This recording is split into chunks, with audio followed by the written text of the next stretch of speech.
Está una de las instituciones educativas de mayor prestigio en nuestro país, el CIDE.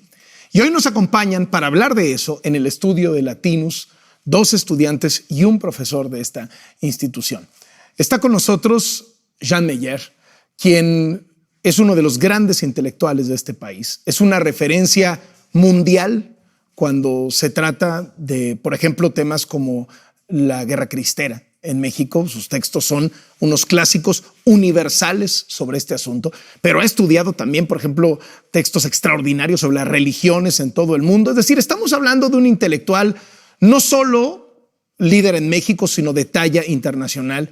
Y le agradezco muchísimo que nos acompañe hoy en el estudio. Y viene con 2 estudiantes de Derecho que han estado muy metidos en el movimiento para defender al CIDE. Guadalupe Gámez, muchísimas gracias por estar con nosotros. Y Javier Hernández, muchísimas gracias.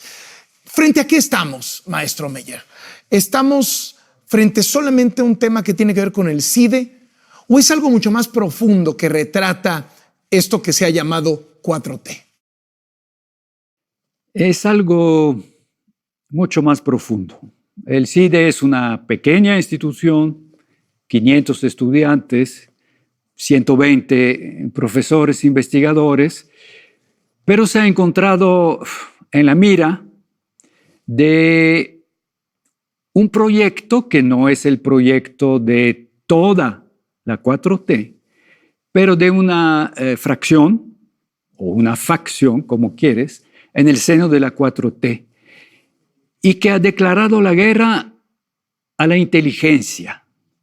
No uso la palabra de los sociólogos, inteligencia, que es el grupo de los intelectuales. El presidente sí, el presidente tiene un rencor, tiene un pleito con los intelectuales que lo critican y no aceptan las críticas, pero un grupo, y no tiene caso dar nombres de gentes, un grupo con una ideología muy estructurada, muy radical, ligado al Foro de San Paulo, que es una organización internacional que tiene como ideales Cuba, Venezuela, que defiende a Nicaragua de los Ortega Murillo. Este sí ha declarado la guerra a la inteligencia, porque consideran que la inteligencia debe ser un instrumento de gobierno y para nada una empresa, un proyecto de libertad, de creación, de discusión. ¿No creen en la pluralidad? Es decir, ¿creen en el adoctrinamiento desde las instituciones académicas? Así es. Y nos han dicho, ustedes son servidores públicos. Ustedes de los centros públicos de investigación no tienen la autonomía de las universidades. Entonces ustedes deben trabajar al servicio de la agenda de Estado. Mucha gente del CIDE es crítica de la 4T, es crítica de López Obrador. Muchos de sus colegas tienen columnas en periódicos, pero también muchos creyeron en López Obrador. Muchos profesores académicos votaron por López Obrador, públicamente se expresaron a favor de López Obrador y diseminaron esta idea de que no era un radical, que era un radical en campaña porque así lo necesitaba electoralmente, pero que una vez llegado al gobierno se volvería un socialdemócrata. Así es, y yo entiendo perfectamente, López Obrador fue el candidato de la esperanza y también el candidato de la desesperanza, a saber, la alternancia. Por fin habíamos derrotado al PRI en 2000, gracias al voto útil. El PAN no estuvo a la altura de las esperanzas y regresó un PRI que no había aprendido nada, que no había olvidado nada, que durante 12 años había estado alejado del pesebre y con una gran voracidad manifestaron en ese momento eso que acabó de molestar a la nación mexicana. Y por eso el triunfo electoral absolutamente limpio e indudable, yo diría también que habría que darle las gracias al INE en ese momento, que estuvo realmente a la altura de las circunstancias, y entonces hubo ese tsunami, que fue la victoria electoral de López Obrador. Guadalupe, ¿cómo nace este movimiento estudiantil? Y dado que ya Romero Tellaeche, el que les impusieron como director, pues ha sido ratificado, ¿ya perdieron? ¿Ya son derrotados? Pues no, digo, empezó justo por la molestia de los estudiantes, la inconformidad de las arbitrariedades, ¿no? Creemos que los despidos injustificados, pues, nos cuadran como estudiantes, nos coartan de esta posibilidad de ser críticos sin temor a que nos pase algo, ¿no? Entonces, nace de este... ¿Se sienten bajo amenaza en ese sentido? Sí, digo, creo que está bajo amenaza también nuestra educación, una educación buena y de calidad, porque, digo, también el tema de criticar no es solamente este gobierno, digo, ha sido a todos los sexenios que han pasado y lo que han hecho. Entonces, pues de ahí nace de este tanto temor como incertidumbre y enojo porque pase algo así. ¿Qué van a hacer dado que Romero pues, fue ratificado de esta manera? Pues creemos, al menos bajo mi perspectiva, que la forma de retomar el procedimiento o de pues sacar del poder al director general es bajo la vía judicial, bajo amparos, cuestiones administrativas. Para mí ese es el camino. ¿Tú cómo la ves, Javier? ¿Crees que todavía se puede obtener un triunfo o va a demorar? Porque las instancias legales, así si les va bien un año, ¿no? Sí, claro. Pero mira, definitivamente yo creo que el triunfo es posible. Si algo nos han enseñado los precedentes en materia del CIDE, es que cuando un alumno toca la puerta de la justicia federal tiende a resolver a nuestro favor. Entonces, con base en esos precedentes, nosotros creemos que la victoria pues sí está ahí. Como dice el doctor, va a tomar tiempo, pero creemos que es posible. Los argumentos son sólidos y las ilegalidades son evidentes. Entonces, a la luz de todo eso, sí, Romero va de salida. ¿Tiene los días contados? No sabría si tiene los días contados, pero va de salida. ¿Coincides? Yo creo que sí. Digo, creo que estamos haciendo un movimiento estudiantil bastante grande y bastante fuerte para una institución tan pequeña. Entonces, digo, creo que los estudiantes tenemos esperanza en que podemos lograr algo grande. Y creo que al menos ya logramos algo, que es que nos escuchen a una institución tan pequeña. Y creo que sí podemos lograrlo. ¿Y a quién quieren en su lugar? Pues mira, nosotros queremos a alguien, uno, que nos respete. Creo que eso no tendría que estar a discusión, pero desgraciadamente así ha sido. Dos, que conozca la institución. Y tres, que quiera trabajar a favor de la institución.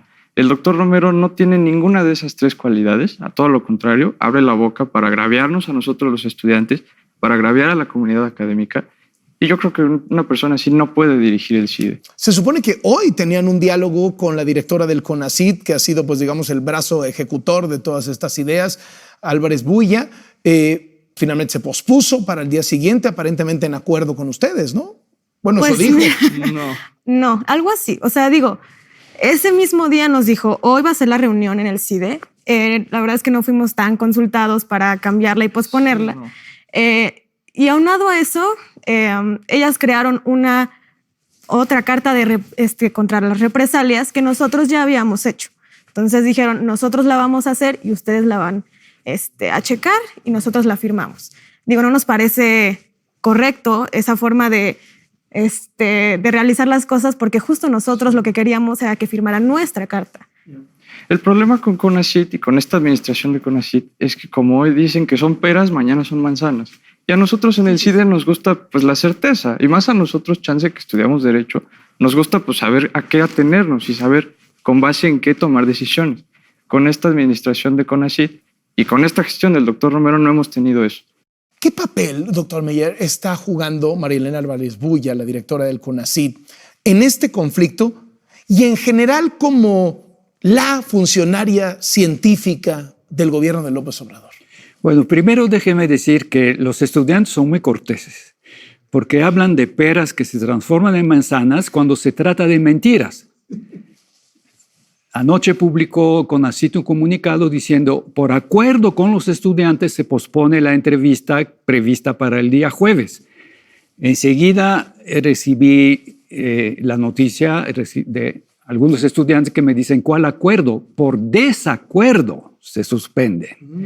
Y tengo entendido que hoy van a publicar un comunicado explicando, ¿ya se publicó? Sí. Bueno, no lo he visto. ¿Qué dice el comunicado? Justo que no fuimos consultados, lo de la carta también que ellos la realizaron y que nosotros estábamos esperando hoy con medios que llegara la doctora. El diálogo. Sí. Hace unos días, justamente lo que iba a desembocar en un diálogo presencial, porque la doctora María Elena Álvarez iba a ir al CIDE, se iba a instalar una mesa y supuestamente era la primera mesa de diálogo. Bueno, eso suena bien. Pero en esa entrevista que tuvo de manera escalonada, porque querían separar los estudiantes, no hablar, no dialogar con todos, sino según la táctica del salami, ¿no? que cortas en rebanadas. Y en ese momento el doctor Romero estuvo casi callado todo el tiempo, y quien estuvo hablando todo el tiempo fue ella. Muy clara, muy inteligente y al mismo tiempo maquiavélica, ¿no? Con el juego de dando. Yo dialogo con ustedes, les firmo la carta de no represalias y algunas otras sesiones de poca monta. Sobre el nombramiento de Romero no cedo para nada. Y con lo que les estoy dando, ella lo dijo, dando, pajarito volando, ustedes evacúan el CIDE. A cambio del diálogo, entregan las instalaciones. Eso no es un diálogo. La voluntad de la directora de CONACYT es clarísima y lo ha manifestado desde antes de su nombramiento, al día siguiente de la victoria electoral de Andrés Manuel López Obrador. Ya se supo que ella iba a ser la directora de CONACYT y en ese momento ya le puso al CIDE el San Benito mortal de centro neoliberal. Al principio la gente se reía, ¿qué es eso de neoliberal? Los economistas del CIDE nunca fueron Chicago Boys. No todos tienen la misma formación ni la misma escuela económica.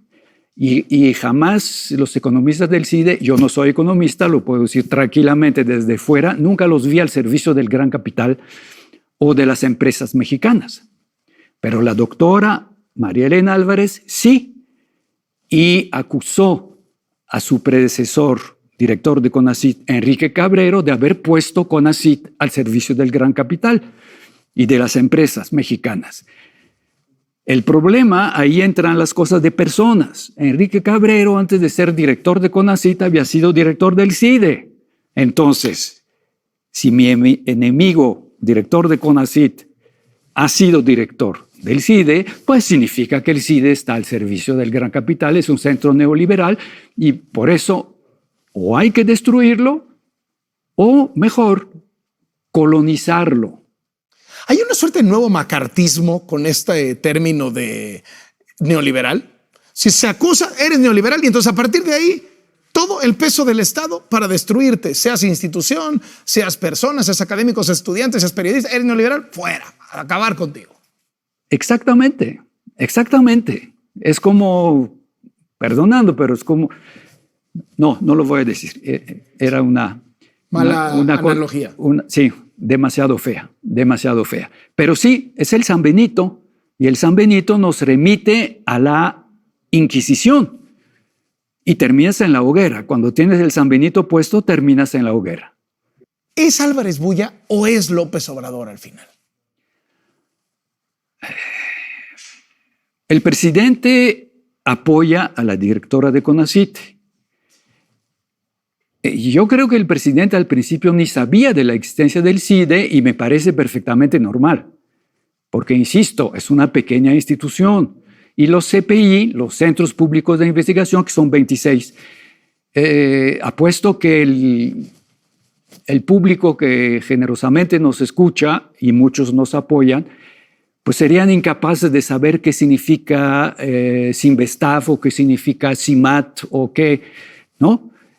Somos un poco invisibles, lo que no significa que no estemos trabajando y aportando cosas. Los científicos mexicanos con muy pocos recursos están trabajando todo lo que pueden. Yo creo que es más de la doctora María Elena Álvarez y de su grupo compacto ideológico. ¿El presidente no se estará vengando del CIDE por la lucha que dio el CIDE para defender los buenos fideicomisos cuando el presidente quiso desaparecerlos todos y quedarse con ese dinero? Posiblemente en ese momento le calentaron la cabeza al presidente, enseñándole, mire, el CIDE es como el buque insignia de toda esa flotilla que están resistiendo a la supresión de los fideicomisos, ¿sí? De la misma manera le han de haber pasado listas de los, no solamente del CIDE, todos los periodistas que critican, empezando por un, ¿cómo se llama? Carlos Loret de Mola. No lo vi. No. Voy a googlear. No creo que sea del CIDE, no. Felizmente para el CIDE. Pero sí, como decían, no me acuerdo si lo decías tú o lo decían los estudiantes, esos columnistas que firmaban fulano de tal, investigador del CIDE, fueron críticos feroces tanto de Fox como de Calderón, como de Peña Nieto o de sus gobiernos, ¿no? Es decir, seguían su línea crítica de siempre y muchas veces como decepcionados, gente que había votado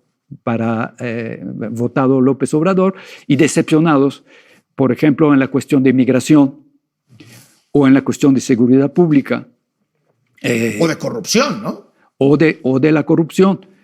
Pero entonces sí, es muy fácil calentarle la cabeza al presidente y le dice, mire, fulano, sutano y perengano, que son del CIDE, ahí están.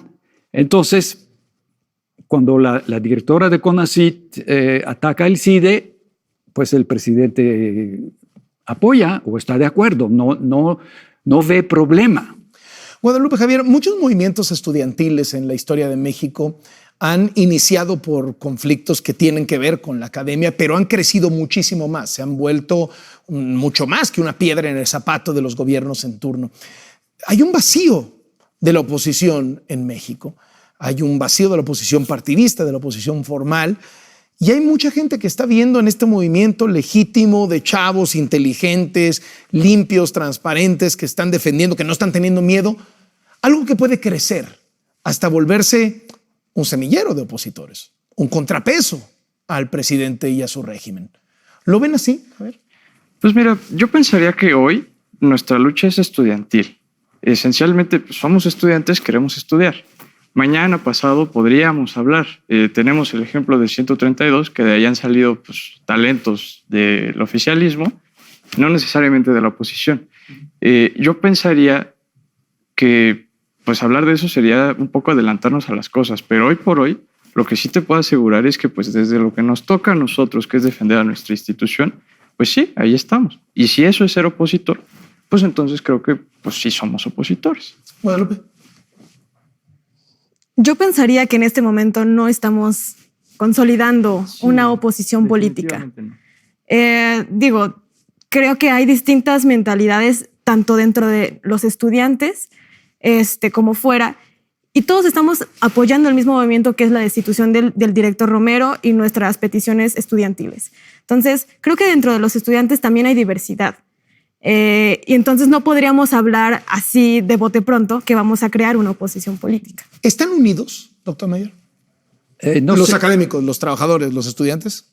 Antes de contestar, quiero que mire a los ojos y que tu público mire a los ojos esos estudiantes, porque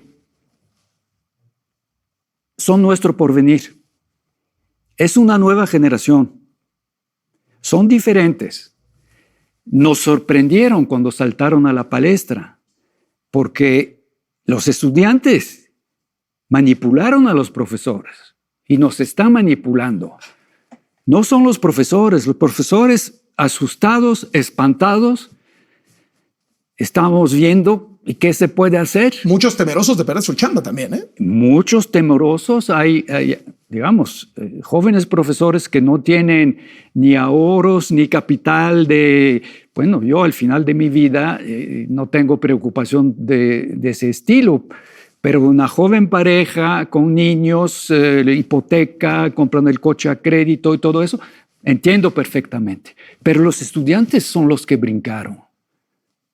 Y brincaron precisamente cuando fueron ofendidos, humillados por el señor Romero, que les dijo que eran unas esponjas que se bebían todo lo que les decían esos malvados profesores.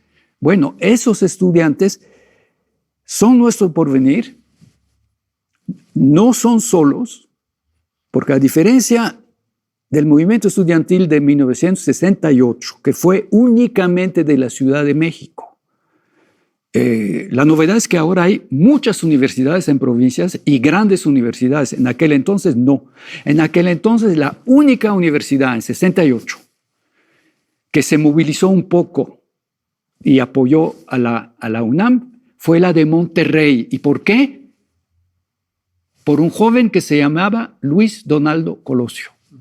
Es una cosa que se sabe muy poco.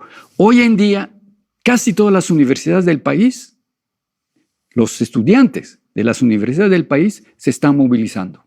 Han mandado delegaciones a la marcha del sábado pasado. Y tienen apoyo internacional. Hoy me acabo de enterar que varios premios Nobel de Economía y de Literatura firmaron una carta de apoyo y de defensa al CIDE. Y ayer recibimos del Centro de Estudios Latinoamericanos de Stanford también una carta de apoyo. Y Yale y Harvard, Princeton, Chicago han hecho lo mismo. El Instituto de Estudios Mexicanos Friedrich Katz de Chicago también mandó una carta de apoyo. Entonces los estudiantes no están solos. Y por lo mismo los profesores y los trabajadores del CIDE no están solos. ¿En ese sentido cree que el movimiento pueda crecer como creció el del 68 en su momento? Si sigue en su terquedad con CONACYT, si en enero el director Romero empieza a actuar corriendo gente, destituyendo, cambiando toda la dirección de cada división. Entonces el movimiento va a crecer. Y, o sea, estamos entrando en ese momento toma una dimensión política. Por ejemplo, ¿por qué la doctora María Elena Álvarez decidió hace 2 días dialogar con los estudiantes, cuando no es una persona para dialogar? Yo creo que obviamente, no sé a qué nivel, no sé cuál instancia de gobierno, no sé si es la alcaldía de la Ciudad de México preocupada por un movimiento estudiantil. Claudia Sheinbaum no quiere ser Corona del Rosal en 1968 con un movimiento estudiantil incontrolado, o si es la Secretaría de Gobernación a la cual los estudiantes pidieron mediación eventual, no sé, pero obviamente alguien le llamó la atención y le dijo, tienes que negociar con los estudiantes y conseguir que se tranquilicen las cosas. Pero de por sí no es una persona dispuesta a dialogar. En un descuido. Y nos han advertido, ya déjenlo, si no los vas a aplastar, los búfalos les van a pasar encima. ¿Los búfalos siendo quién? ¿La 4T o qué? Claro, el otro día el profesor Romero, que vino de noche, de manera sorpresiva, a hablar con los estudiantes, a pedirles que dejaran entrar, como no se negaron, él les dijo, cuidado, las instalaciones no son del CIDE, son instalaciones federales. Y por si no hubieran entendido, después de 3 puntos suspensivos dijo, no son amenazas. No son amenazas, ¿de qué me estás hablando? Es como decir, y la Guardia Nacional tiene responsabilidad, o el Ejército tiene responsabilidad de custodiarlas, ¿no? Es el predicado de esa oración. Obviamente, porque los granaderos son de la Ciudad de México, y bueno, no se llaman granaderos, y obviamente nuestra alcaldesa, Claudia Sheinbaum, no se prestaría a ese juego, no mandaría a los granaderos. Incluso debo felicitar la Policía de la Ciudad de México en su organización de la marcha del sábado pasado, totalmente eficiente, pacífica, abriendo pasos. Ningún policía tomó fotografía de nadie, mientras que en el CIDE, los 2 sicarios del señor Romero, Oscar García y Rodrigo Alifat, 2 antiguos porros de la UNAM, sin doctorado, y a los cuales Romero ha reclutado sobre plazas del CIDE, estaban tomando fotografía de los profesores que venían del otro lado de las rejas a saludar a los estudiantes. Intimidación, fiscalización. ¿Temen ustedes que puedan entrar las Fuerzas Armadas, Fuerzas de Seguridad, para recuperar las instalaciones que hoy están bajo poder de los estudiantes? Digo, la verdad es que no lo tenemos sobre la mesa, pero es algo que puede pasar. Digo, que ha pasado en México, ha pasado. Entonces, la verdad, los estudiantes, justo por eso queríamos la carta de no represalias, porque sí tenemos miedo. O sea, digo, es algo que está ahí y que a lo mejor nadie menciona, pero está. En los estudiantes está el miedo. Pero a ver, Carlos, también yo quisiera decir que al final del día la luz apapacha. Si estás en la oscuridad es muy fácil que te pasen cosas. Si estás en el ojo público, como que se la piensan, ¿no? Entonces, al final del día a lo que le tiramos un poco es a que no nos dejen. Porque en el momento en el que nos dejen, no sabemos qué nos pueda pasar. Ahorita pues tenemos la atención de medios. En unos meses, quién sabe. Y en unos meses es cuando, pues, si no logramos un acuerdo por nuestra seguridad y por nuestra integridad y por nuestra continuidad en el CIDE, hay chances sí podría pasar algo. Cuenten con este espacio y les agradezco muchísimo que nos hayan acompañado hoy en Latinos. Gracias a ti, Carlos. Muchísimas gracias a los 3. Ahí los tiene. Y el movimiento, desde luego, va a estar bajo el ojo público en nuestra observación cotidiana.